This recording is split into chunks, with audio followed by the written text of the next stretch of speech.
Amrita digital recording. DJ Kanchan Raj Hajipur Vaishali. ऊपर नीचे खाली निहारे लहो, अखिया कचा कच मारे लहो, नइखे बुझात। ऊपर नीचे खाली निहारे लहो, अखिया कचा कच मारे लहो। दे दो ना पुतु हो नहीं सतावो ना हो, दे दो ना पुतु हो नहीं सतावो ना हो। गोरी कहमर के नंबर बतावो ना हो, अपना कहमर के नंबर बतावो ना हो।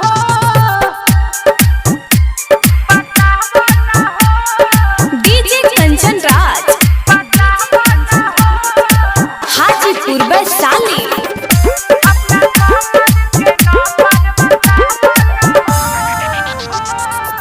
नौका डिजाइन में सीहा, दीदी के भेजब पैसा बोल दीहा।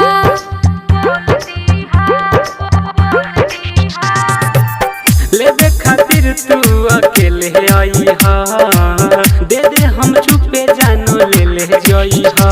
मीठी बतिया में बोली भूलिया बना हो, मीठी बतिया में बोली भूलिया बना हो। गोरी कहमर के नंबर बतावो ना हो, अपना कहमर के नंबर बतावो ना हो।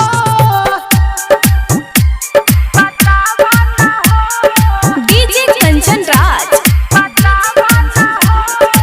हाजीपुर वैशाली।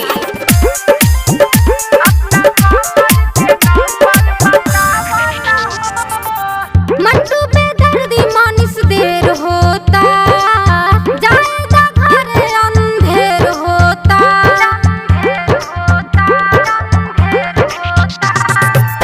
रावली रहला के बताई तू दो, मोहना राज समझाई तू दो। दिल में प्यार हमारो जगावो ना हो, दिल में प्यार हमारो जगावो ना हो।